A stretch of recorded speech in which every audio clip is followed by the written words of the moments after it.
वो फखर जहां फखर जमा फखर उमम है, वो फखर जहां फखर जमा फखर उमम है। ये आहद भी में शगला कलमा है, रुतबे में फजू सुबह से ही अल्लाह से कम है। ये कौल शब राज मेरा हक की कसम है, ये कौल शब राज मेरा हक की कसम है। कातब से मेरी नामे अमाल महंगा कार, जितने अमल जिश्ते के उन सब को मिटा दो, जितने अमल जिश्ते के उन सब को मिटा दो। अल्लाह अल्लाह नबी सरकारे दो आलम মা আয়েশাকে যখন বিয়ে করেন, মা আয়েশা বিয়ে সম্পর্কে তেমন কিছু বুঝে না। বয়স মাত্র 6 বছর। কত জোরে কো? আমার পয়গম্বরের বয়স 52 বছর, আমার নবীর বয়স 52, মতান্তরে 51, মা আয়েশা সিদ্দিকার বয়স মাত্র 6। দোস্ত, মা আয়েশা বুঝো আর না বুঝো, আমার রবের আরশে আজিমের মধ্যে আমার পয়গম্বরের সঙ্গে মা আয়েশার বিবাহ কমপ্লিট হয়ে আছে। 9 বছরে আমার পয়গম্বরের ঘরে আমার মা আয়েশা দাম্পত্য জীবন আরম্ভ করলেন। 18 বছর বয়সে আমার পয়গম্বরের স্ত্রী মা আয়েশা বিধবার কাতারে নাম লেখাইলেন। কত বছর? 6 বছরে বিবাহের পিঁড়িতে বসলেন, 9 বছরে দাম্পত্য জীবন আরম্ভ করলেন। 18 বছর বয়সে বিধবার খাতায় আমার মা আয়েশা নাম লেখায়া দিলেন। মাত্র 9 বছর আমার পয়গম্বরের সঙ্গে সংসারের বিনিময়ে আমার পয়গম্বর ডাক দিয়া কয়, এ সাবিরে, এ সাবি, রব্বে করিম আমাকে যত ইলম দান করেছেন, আমাকে কত ইলম দান করেছেন, ওতীতু ইলমাল আউয়ালিন ওয়াল আখিরিন, 100 লক্ষ পয়গম্বরের ইলম একা আমি আমার পয়গম্বর মুহাম্মদের সিনার মধ্যে দিয়েছি। 1,24,000 পয়গম্বর, 1,24,000 নবী, 313 জন রাসূলের যত ইলম একা পয়গম্বর মুহাম্মদের সিনার মধ্যে আমি দিয়েছি। অতীতের সমস্ত নবীয়তের নবুদের সমস্ত নবীদের সমস্ত শরীয়তের ইলম, সমস্ত দার্শনিকের ইলম, সমস্ত বিজ্ঞানের ইলম, সমস্ত জ্ঞানীদের ইলম, কিয়ামত পর্যন্ত যত বিজ্ঞান আসবে, কিয়ামত পর্যন্ত যত বাহরুল উলুম আসবে, কিয়ামত পর্যন্ত যত মহাগুণী আর জ্ঞানী আসবে, অতীত এবং কিয়ামত পর্যন্ত যত ইলম হবে, সমস্ত ইলম একা আমি মুহাম্মদের সিনার ভিতরে ঢুকায়া দিছি। আর একটু জোরে কোন, ওমান আ'রাদা আন যিকরি ফাইন্না লাহু মাঈশাতান দানকা। আল্লাহ তাআলা বলেন, কোরআন থেকে যে দূরে সরে, কোরআনের বয়ানে যে আসে না, কোরআনের বয়ান তুইয়া যে গান বাজনার আসরে দৌড়ায়, কোরআনের আলোচনা রেখে দোকানে বৈশা যে চা খায় আর গল্প করে, আল্লাহ তাআলা বলেন তাকে আমি অসম্মানের জীবন, জিল্লতের জীবন, লাঞ্ছনার জীবন, বঞ্চনার জীবন, তিক্ততাপূর্ণ জীবন, সংকীর্ণময় জীবন, বেবরকতির জীবন আমি তাকে দুনিয়াতে দান করব। ছেলে মেয়ের কাছে তার দাম থাকবে না, বিবির কাছে কোনো কদর থাকবে না, মা বাবার কাছে কোনো মূল্য থাকবে না, ব্যবসায় কোনো বরকত থাকবে না, চাকরি কোনো টিকসই হবে না। যত ধরনের মুসিবত আমি তাকে দুনিয়াতে দিব। জোরে বলেন নাউজুবিল্লাহ। কোরআন বাদ দিয়ে আপনি শান্তি পাবেন, এটা কোনোদিন হতে। ঘুমাই গেছেন আপনারা? আপনারা কইবেন বিজাতিরা কোরআন ছাইরা এত সুখ পায় কেন? আপনি নিজেই তো কইলেন বিজাতি, ওরা তো জাতে ভিন্ন। ওরা কি জাতে? ও দোস্ত, আপনাদের মাসিগারা এলাকার বাজারে দেখবেন এক একটা কুকুরের স্বাস্থ্য দেখলে মনে হয় আমেরিকার প্রেসিডেন্ট ট্রাম্প ফেল। এত মোড়া মোড়া কুকুর। আপনি চিন্তা করলেন কি আমার ফলাটা না খাইতে না খাইতে পুরা কলা গাছের মতো চিকন হইয়া কঙ্কাল হইয়া যাইতেছে বাঁশের মতো। এই কুত্তাটা কি খায়? যাইয়া দেখলেন এই মাসিগারা বাজার থেকে কুত্তাটা সোজা যাইয়া এই কাশি শেরের একটা খোলা বাথরুমের ভিতরে ঢুইকা 3.5 কেজি পায়খানা খাইছে। আপনি যদি চিন্তা করেন বুঝছি কুত্তাটা এত মোড়া হইছে পায়খানা খায়া, আমার ফোলা সুস্থ হয় না কেন, হ্যাংলা কেন? ওরও আজকে 1.5 কেজি পায়খানা খাওয়ামো, আপনার ফোলা বাঁচবো। কথা কন না কেন? কুত্তায় যা খায়া বাঁচতে পারবে, মানুষ তা খায়া তা বাঁচতে। বিজাতির বাচ্চারা যা খায়া সুস্থ থাকতে পারবে, মুসলমানের বাচ্চা কোনোদিন তা খায়া সুস্থ থাকতে পারে না। বিজাতিরা যেই রাস্তায় চলে সুখ পাবে, মুসলমানের বাচ্চা সেই রাস্তায় চলে কোনোদিন সুখ পাবে না। এই কথাগুলো যত তাড়াতাড়ি বুঝবো, আল্লাহ তাআলার পক্ষ থেকে আমাদের উপরে তত তাড়াতাড়ি রহমত এবং বরকত নাজিল হবে। চিল্লা বলেন মারহাবা। এই জন্য এই মাইকের আওয়াজ যতদূর পর্যন্ত যাচ্ছে, আমি আমার যুবক বন্ধুদেরকে, মুরব্বী বাবাদেরকে, ছোট্ট সন্তান তুল্য বাবাদেরকে বলছি, কোরআনের মাহফিলে ঢোকো, জান্নাতের চাবি নিয়া, সুখের ঠিকানা নিয়া বাড়িতে ফিরো। আল্লাহ আমাদেরকে বুঝার তৌফিক দান করে উচ্চ আওয়াজে বলেন আমিন।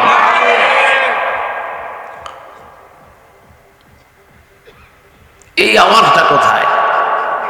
হ্যাঁ, পূজা। ঠিক আছে। আল্লাহ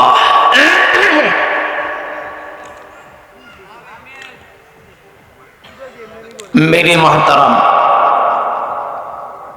ঠিক আছে, গণতন্ত্র দেশ, স্বাধীনভাবে ধর্ম পালন করবে, তবে বাদ্যের আওয়াজটা কমাই দিলে মনে একটু ভালোই তো, তাই না? আল্লাহ তুমি এদের দিলের ভিতরে কোরআনের মহাব্বত ঢেলে দাও। জোরে বলেন আমিন। দোস্ত, লম্বা সময় আমি আলোচনা করব না, যেহেতু আমার পরে আমাদের একজন বড় মুরব্বী আছেন, হুজুর দোয়া করবেন।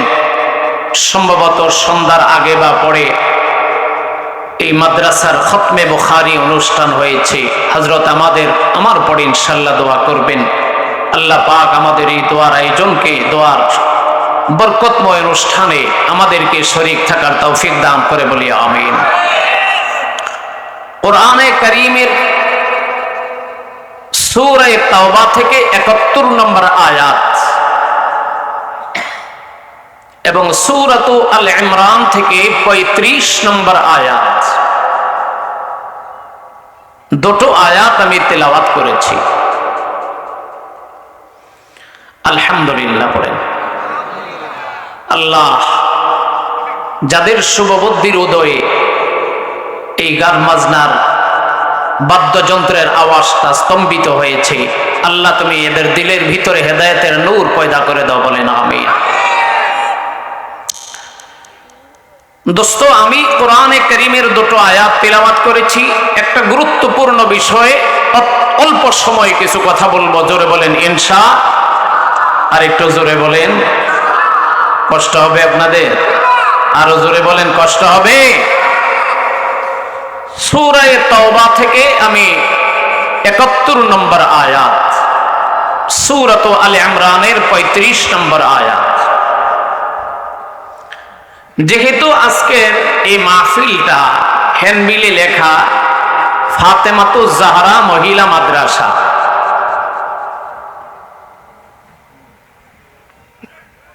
এ বাবা কথা বললো না, বসো, কাজ থাকলে চলে যাও।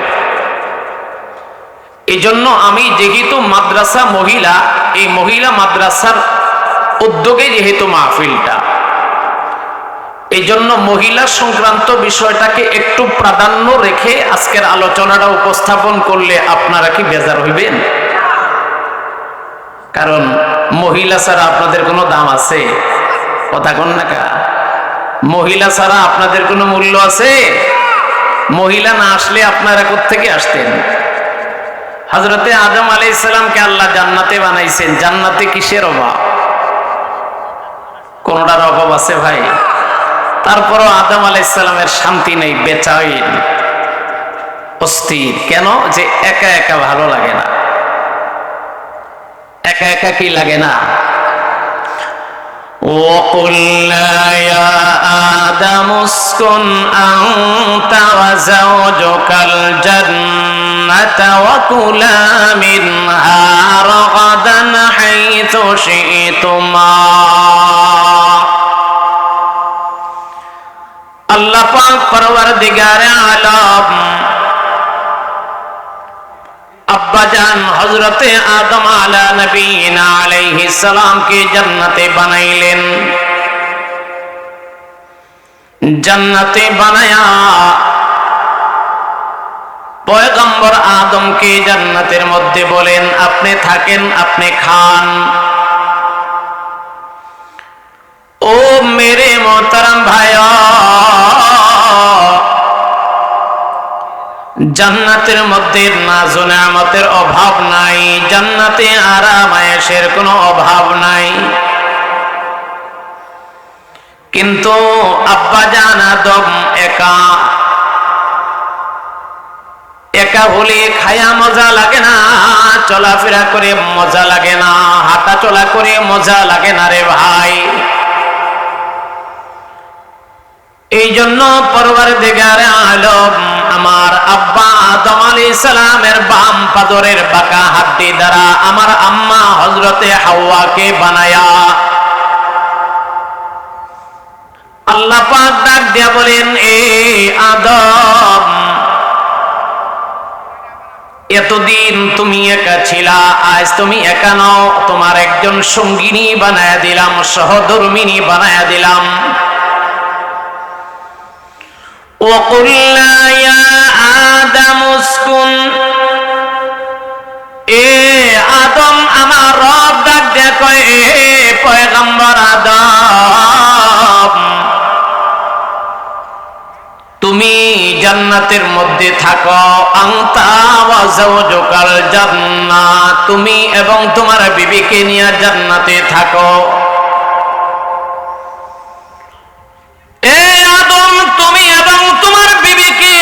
জান্নাতে থাকো, ওয়াকুলা মিনহা রাগাদান হাইসু শি'তুমা,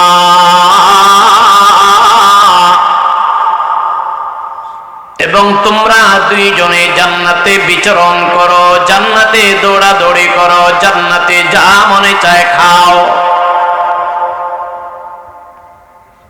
দুইজনে জান্নাতে থাকো, দুইজনে যা মনে চায় তাই খাও। ওয়ালা তাকরাবা হাদিহিস শাজারা,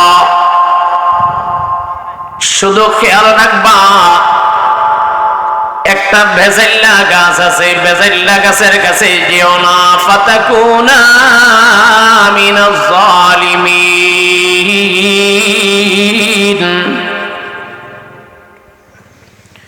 এ মেরে মোহতারাম ভাইও, এই জন্য আমি বলতে চাই, একজন পুরুষ একা একা তার জীবন সুন্দর হয় না, আরামের হয় না। একজন বিবি হইলে স্বামী স্ত্রীর জীবনটা বড় মজাদার হয়। এই জন্য দোস্ত, পৃথিবীর মধ্যে, পৃথিবীর চিরাচরিত নিয়ম, একজন পুরুষ ব্যক্তিগতভাবে মানবিকভাবে একজন পুরুষ একটা মহিলার মোকাবেকি হয়, একজন মহিলা একজন পুরুষের মুতাজ হয়, অর্থাৎ একজন পুরুষও একা একা স্বয়ং সম্পূর্ণ নয়, একজন মহিলাও একা একা স্বয়ং সম্পূর্ণ। এ দোস্তরি বহু কোটিপতি, বহু হাজারপতি আমাদের বাংলাদেশে হাজার হাজার কোটি টাকার মালিক এমন অনেক আছে যাদের ঘরে যাদের কর্মচারীর অভাব নাই, হাজার হাজার কর্মচারী, কিন্তু তার মেয়েটা আরেকটা ছেলের কাছে পাত্রস্থ করে। কেন? তার মেয়েকে তার ঘরে খানা খাওয়ানোর জায়গা নাই, আসেনি। কিন্তু শরীয়তের আলোকে মেয়েটাকে যেখানে দেওয়া দরকার বা যা প্রয়োজন এটা বাবার কাছ থেকে পুরা হবে না। তাহলে সমাজে, রাষ্ট্রে, শরীয়তে মহিলা বাদ দিয়েও সমাজ হয় না, পুরুষ বাদ দিয়েও সমাজ হয় না, শুধু মহিলা দিয়েও শরীয়ত হয় না, শুধু পুরুষ বাদ দিয়েও শরীয়ত হয় না। এই জন্য মহিলাদের বিষয়টাকে একটু প্রাধান্য রেখে আমি আমার আলোচনাটাকে উপস্থাপন করি। জোরে বলেন ইনশাআল্লাহ। আল্লাহ পাক পরওয়ারদিগারে আলম সূরা তাওবার 71 নম্বর আয়াতের মধ্যে বলেন, ওয়াল মুমিনুনা ওয়াল মুমিনাত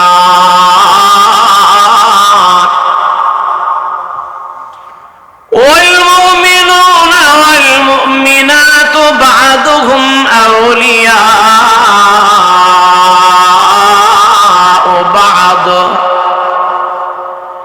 يأمرون بالمعروف وينهون عن المنكر।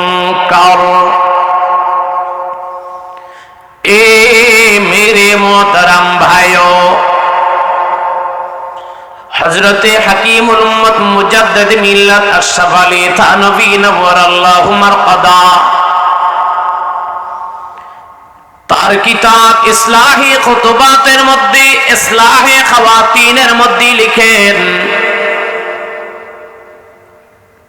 সমাজের অনেক ক্ষেত্রে একজন পুরুষের চাইতে একজন মহিলার ভূমিকা অনেক বেশি হয়।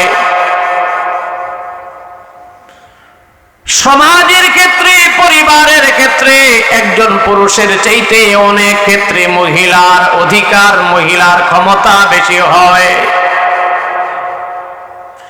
এই জন্য একজন মহিলাকে অনেক ক্ষেত্রে পুরুষের চাইতে একজন মহিলাকে দিনদার বানানো, কোরআনওয়ালা বানানো, হাফেজা বানানো, মাদ্রাসায় পড়নেওয়ালা বানানো অনেক ক্ষেত্রে ছেলের চাইতে মেয়ের ব্যাপারে জরুরি বেশি। কেন রে ভাই? ভালো করে বুঝবা, একজন মহিলা যদি দ্বীনওয়ালা হয়ে যায়, একজন মহিলা যদি নামাজওয়ালা হয়ে যায়, একজন মহিলার কারণে 4টা পুরুষ আল্লাহওয়ালা হয়ে যায়। জোরে বলেন মারহাবা।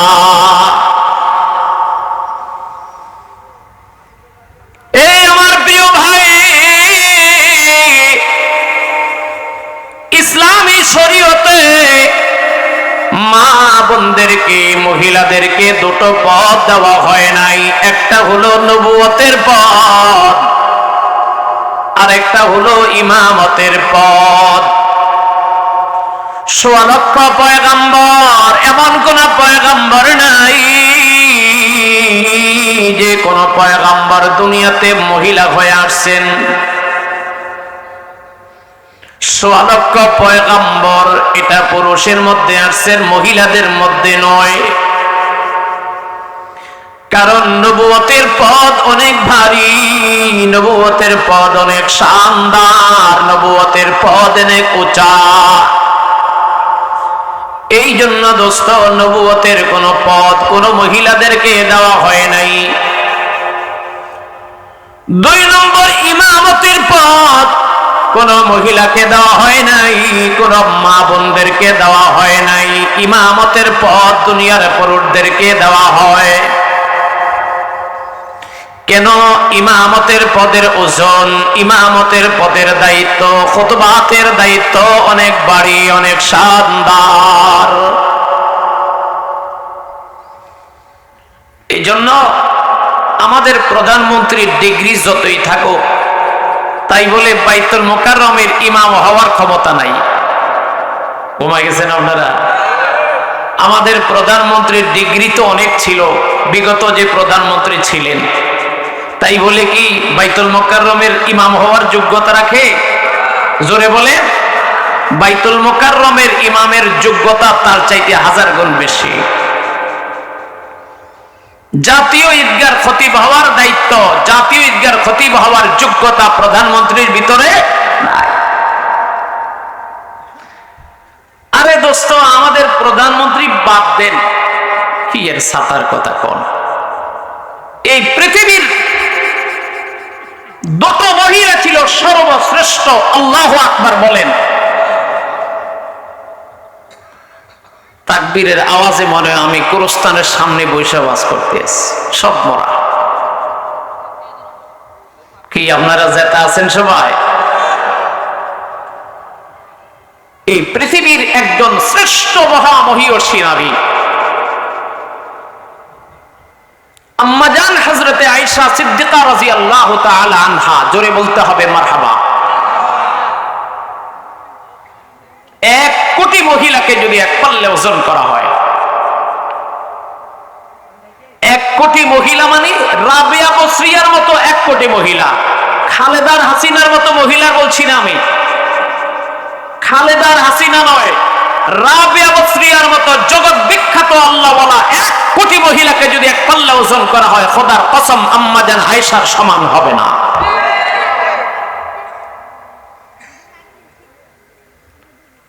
আমার নবীর সহধর্মিনী ছিলেন। এ বাবা, এই ছোট্ট ছোট বাবা, শুইলে শুয়া থাক, ঘুমাইলে ঘুমাই থাক, কথা কইস না। ঘুমাইতে মনে ছেলে ঘুমাই থাক, কিন্তু কথা বলা যাবে না, কারণ এটা কোরআনের বয়ান, কোরআনের মাহফিল। বিন্দু পরিমাণ বেয়াদবি হয়ে গেলে কপাল পড়তে 1 মিনিট সময় লাগবে না। জোরে বলেন ঠিক কিনা? وفضل عائشة على النساء كفضل الثريد على سائر الطعام। আল্লাহ পাকের নবী ডাক দিয়া কয়, জগৎবাসী উম্মত ভালো করে বুঝবা, দুনিয়ার খাবারের মধ্যে পনিরের দাম, পনিরের মূল্য, প্রোটিনের দিক থেকে, ভিটামিনের দিক থেকে, চতুর্দিক থেকে প্রোটিনের মধ্যে পনির যেমন শ্রেষ্ঠ, দুনিয়ার সমস্ত মহিলাদের মধ্যে আমার বিবি আয়েশার মর্যাদা তেমন শ্রেষ্ঠ। আল্লাহর নবী সরকারে দো আলম মা আয়েশাকে যখন বিয়ে করেন, মা আয়েশা বিয়ে সম্পর্কে তেমন কিছু বুঝে না। বয়স মাত্র 6 বছর। কত? জোরে কো। আমার পয়গম্বরের বয়স 52 বছর। আমার নবীর বয়স 52, মতান্তরে 51। মা আয়েশা সিদ্দিকার বয়স মাত্র 6। দোস্ত, মা আয়েশা বুঝো আর না বুঝো, আমার রবের আরশে আজিমের মধ্যে আমার পয়গম্বরের সঙ্গে মা আয়েশার বিবাহ কমপ্লিট হয়ে আছে। 9 বছরে আমার পয়গম্বরের ঘরে আমার মা আয়েশা দাম্পত্য জীবন আরম্ভ করলেন।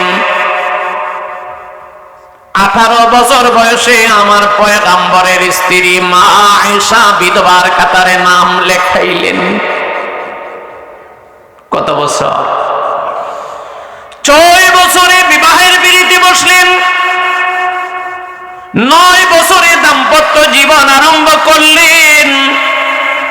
18 বছর বয়সে বিধবার খাতায় আমার মা আয়েশা নাম লেখায়া দিলেন। মাত্র 9 বছর আমার পয়গম্বরের সঙ্গে সংসারের বিনিময়ে আমার পয়গম্বর ডাক দিয়া কয়, এ সাবিরে, এ সাবি, রব্বে করিম আমাকে যত ইলম দান করেছেন, আমাকে কত ইলম দান করেছেন, উতিতু ইলমাল আউয়ালিন ওয়াল আখিরিন, 100 লক্ষ পয়গম্বরের ইলম একা আমি আমার পয়গম্বর মুহাম্মদের সিনার মধ্যে দিয়েছি। 1,24,000 পয়গম্বর, 1,24,000 নবী, 313 জন রাসূলের যত ইলম একা পয়গম্বর মুহাম্মদের সিনার মধ্যে আমি দিয়েছি। অতীতের সমস্ত নবীয়তের নবুদের সমস্ত নবীদের সমস্ত শরীয়তের ইলম, সমস্ত দার্শনিকের ইলম, সমস্ত বিজ্ঞানের ইলম, সমস্ত জ্ঞানীদের ইলম, কিয়ামত পর্যন্ত যত বিজ্ঞান আসবে, কিয়ামত পর্যন্ত যত বাহরুল উলুম আসবে, কিয়ামত পর্যন্ত যত মহাগুণী আর জ্ঞানী আসবে, অতীত এবং কিয়ামত পর্যন্ত যত ইলম হবে, সমস্ত ইলম একা আমি মুহাম্মদের সিনার ভিতরে ঢুকাইয়া দিছি। আর একটু জোরে বল, ও ফখরে জাহাঁ ফখরে জামা ফখরে উম্ম হে, ও ফখরে জাহাঁ ফখরে জামা ফখরে উম্ম হে, ये आहद भी में शगला कलम है, रुतबे में फजू सुबह से ही अल्लाह से कम है, ये कौल शब रोज मेरा हक की कसम है, ये कौल शब रोज मेरा हक की कसम है, कातब से मेरी नामे अमाल महंगा कार, जितने अमल जिसते के उन सब को मिटा दो, जितने अमल जिसते के उन सब को मिटा दो। अल्लाहु আকবার। ও দোস্ত, সমস্ত নবীদের ইলম, অতীতের সমস্ত ইলম, কিয়ামত পর্যন্ত আনেওয়ালা উম্মতের সমস্ত ইলম একা আমার নবীর সিনায় দিয়েছেন। আওয়াজ দিয়ে বলতে হবে কে? আর একটু জোরে কোন। আপনারা কি অমনোযোগী? অমনোযোগী কি বাড়িতে যেতে মনে যাচ্ছে? সমস্ত ইলম আমার নবীকে দেওয়া। ও দোস্ত, আমার এই নবী ডাক দিয়ে কয়, আমার সাবি, জানুনি আল্লাহ পাক নবুয়তের যত ইলম আমাকে দিয়েছেন, এই সমস্ত ইলমের অর্ধেক ইলম আল্লাহ পাকের পক্ষ থেকে আমি হযরতে আয়েশাকে দিয়েছি। আমার নবুয়তের যত ইলম অর্ধেক পরিমাণে ইলম মা আয়েশাকে, আর বাকি অর্ধেক ইলম সমস্ত 100 লক্ষ সাহাবায়ে কেরামদেরকে। এ সাহাবী, আমার ইন্তেকালের পরে কোন বিষয়ে যদি তোমরা বিপদের সম্মুখীন হয়ে যাও, দিশেহারা হয়ে যাও, কিংকর্তব্য বিমূঢ় হয়ে যাও, সিদ্ধান্তহীনতায় যদি ভুগে যাও, কোন সাহাবী যদি তার সমাধান দিতে না পারে, আমার আয়েশার কাছে আসলে আয়েশা তার সমাধান দিয়া দিবে। পৃথিবীর মধ্যে হাদিস শাস্ত্রে, হাদিসের জগতে মহিলাদের মধ্যে সবচেয়ে বড় মুহাদ্দিসা হলেন আম্মা জান আয়েশা। সুবহানাল্লাহ করেন, আরো জোরে কও।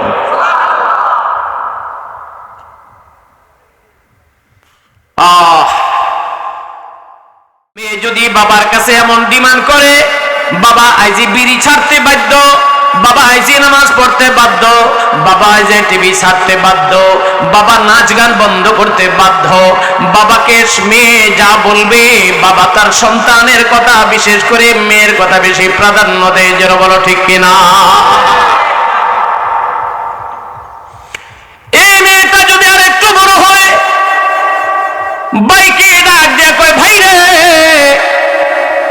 আব্বাকে শোনাইও না, আব্বার কাছে টাকা নাই, আমার জন্য কম দামের একটা মোবাইল এনে দিও। ভাই কয়, আমার কাছে টাকা নাই। তারপরও ভাই টাকা কর্জ করে ছোট বোন হিসাবে তার একটা দাবি দাওয়া পুরা করে। ওই বোনটা যদি ভাইকে ডাক দেয়, কয়, ভাই রে, তুমি বিড়ি খাও না, ধূমপান স্বাস্থ্যের জন্য ক্ষতিকর, ভাইরে তুমি আর টিভি দেখবা না, তুমি আর কোনোদিন গান শুনবা না, ভাইরে তুমি আজ থেকে নামাজ পড়বা, এরে ভাই তুমি ক্রিকেট খেলা দেখবা না, তুমি নাচ গান শুনবা না, তুমি না জায়েজ কাজ হারাম কাজ করবা না। এমন একটা কথা যদি বোন তার ভাইয়ের কাছে বলে, একদিন আর 2 দিন 3 দিনের বেলা ভাইও তার বোনের কথা শুনতে বাধ্য। 3 নম্বর, ও দোস্ত বিবি, হায়রে, একজন স্বামী তো তার পারে না, শরীরের চামড়া দিয়া স্ত্রীর জুতা বানায় দেওয়ার চেষ্টা করে, তারপর বিবির মন পাইতে পারে না। অনেক স্বামী এমন আছে, বিবিকে এত আদর করে, এত আদর করে, আদর করতে করতে করতে করতে মাকে পাত্তা দেয় না, বাবাকে পাত্তা দেয় না। আসেনি? হায়রে, বিয়ে করার আগে মা মা ছাড়া কিছু বুঝে না, বাবা বাবা ছাড়া কিছু বুঝে না, কিন্তু বিয়ে করার পরে জরিনাকে ঘরে আনার পরে বাবা ভুলে গেছে, মাকে ভুলে গেছে, মার বাবার কদর নাই, জরিনা বেগমের কথার দাম। কথা কি ভুল কইলাম? কত যুবক স্বামী জরিনার মন রক্ষা করার জন্য চুরি করে, ডাকাতি করে, সুদের টাকা খায়, ঘুষের টাকা খায়, 2 নম্বরে করে, বাটপারি করে, সিটারি করে, শুধু জরিনার মন রক্ষা করার লেগা। ও যুবক, মা বাবার কথা পাত্তা দেয় না, বিয়ে করার পরে বিবি ছাড়ার কিছুই বোঝে না, বিবি তার আপন, মা বাবা হলো পর। জোরে কোন নাউজুবিল্লাহ, আরো জোরে কোন। যুবক রে, যদিও এটা আমার আলোচ্য বিষয় নাই, তবে যুবক তোমাকে আমি বলি, জরিনাকে তুমি মন খুশি করবা, রহিমাকে তুমি মন খুশি করবা, এখানে কোনো আমার আপত্তি নাই। তবে আমি অনেক জায়গায় বলি রে, এই ডান হাত তোমার, বাম হাত তোমার, এই কথা তুমি বলতে পারো না। আমার ডান হাত আছে বলে বাম হাত লাগবে না, এই কথা বলতে পারো না যে তোমার বাম হাত আছে ডান হাত লাগবে না। বলা যায়? বলা যায়? ডান হাতও লাগবে, বাম হাতও লাগবে। ডান হাত হলো তোমার মা বাবা, বাম হাত হলো তোমার বিবি জরিনা। কথা বোঝেন নাই? ডান হাত তোমার মা বাবা, বাম হাত তোমার বিবি। বাম হাত যার নাই তাকে জিজ্ঞাসা করো বাম হাতের দাম কত। ডান হাত যার নাই তাকে জিজ্ঞাসা করো দোস্ত ডান হাতের দাম কত। ও যুবক, তোমার ডান হাতও লাগবে, বাম হাতও লাগবে, মা বাবাও লাগবে, জরিনা বেগমকেও লাগবে। তোমার বিবি ছাড়া তোমার মতো পুরুষের যৌবনে হেফাজতের জায়গা নাই। এই জন্য তুমি জরিনাকে দইরা মা বাবাকে ফালাইবা, আবার মা বাবাকে ফালাইয়া তুমি মা বাবাকে ধইরা জরিনাকে ফালাইবা। শরীয়ত এটা বলে না। শরীয়ত বলে তুমি জরিনাকেও ধরবা, রহিমাকেও ধরবা, তোমার বিবিকেও রাখবা, তোমার মা বাবাকেও রাখবা। আল্লাহ তুমি আমাদের যুবক ভাইদেরকে হেদায়েতের বুঝ দান করো। আরো জোরে বলতে হবে, আরো চিল্লা বলো আমিন। তাহলে আমার মা বাবাও দরকার, আমার বিবিও দরকার। কত হতভাগা পোড়া কবিল্লারা বিবিকে প্রাধান্য দেয়, মা বাবাকে কদর করে না। এটা কি শুভ লক্ষণ না কুলক্ষণ? ও যুবক, তোর কপাল পড়তে 1 সেকেন্ডও দেরি হবে না, 1 সেকেন্ডও দেরি হবে না। কিসের তুই জজ, কিসের তুই ব্যারিস্টার, কিসের তুই এমবিবিএস, কিসের তুই প্রফেসর, কিসের তুই এমপি, কিসের তুই মন্ত্রী, কিসের তুই শিক্ষিত, কিসের তুই মুফতি, কিসের তুই খতিব, কিসের তুই বক্তা? মা বাবাকে বাদ দিয়া যে সন্তান তার বিবিকে নিয়ে নাচানাচি করে, আল্লাহর দুনিয়া তার চেয়ে বড় পাগল আর হতে পারে না।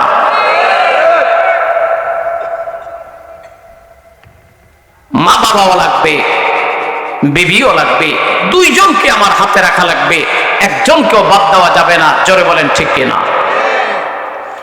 এই জন্য যুবক ভাই, এই মেয়েটা যদি ডাক দিয়া কয়, স্বামী আমার,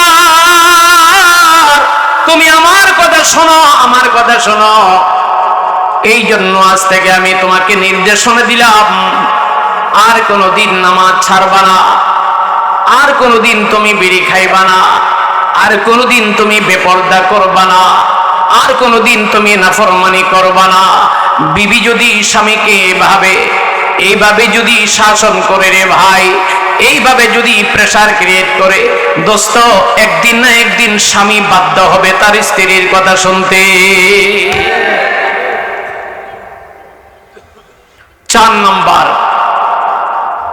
মা যদি তার সন্তানকে বলে, বাবা তুই আমার সন্তান, তোকে আমি পেটে নিয়েছি, তুই অমুকের সাথে চলবি না, তুই কোনোদিন বিড়ি খাবি না, তুই কোনোদিন হিরোইন খাবি না, গাঞ্জা খাবি না, ইয়াবা খাবি না, খারাপ জিনিস খাবি না, বাজে জিনিস খাবি না, টিভি দেখবি না, সিনেমা দেখবি না, খারাপ না যায় জিনিস দেখবি না, বেপরদা করবি না, নামাজ ছাড়বি না। মা যদি প্রেসার ক্রিয়েট করে, সন্তান মায়ের কথা শুনতে বাধ্য। কথা কি বোঝা গেল? ও দোস্ত, আরো বড় মজার কথা শোনেন। ফ্যামিলির ভিতরে সন্তানেরা বাবার তুলনায় মায়ের কথাকে বেশি অগ্রাধিকার দেয়, মায়ের কথাকে বেশি প্রাধান্য দেয়। তার একটা জ্বলন্ত প্রমাণ আমি আপনাদেরকে শোনাই। আমি তো মুখস্থ ওয়াজ কম করি, আমি একটা জ্বলন্ত প্রমাণ আপনাদেরকে শোনাই। নবী আলাইহিস সালামের একজন সাহাবী ছিলেন, এই সাহাবীর নাম হযরতে আনাস রাদিয়াল্লাহু তাআলা আনহু। নাম কি এর আগে শুনছেন? 10 বছর নবী আলাইহিস সালামের খেদমত করেছেন। সুবহানাল্লাহ পড়েন। এই আনাসের আম্মার নাম হচ্ছে গুমাইসা। হাদিসের কিতাবের সরাসরিতে আছে তার মায়ের নাম হলো গুমাইসা, আরেক বর্ণনায় রুমাইসা, তবে তার উপাধি হচ্ছে, ডাক নাম হলো উম্মে সুলাইম। আনাস রাদিয়াল্লাহু তাআলা আনহুর আব্বার নাম মালিক, দুইজনে কাফের। খুব মনোযোগ দিয়ে কথাটা শুনবেন।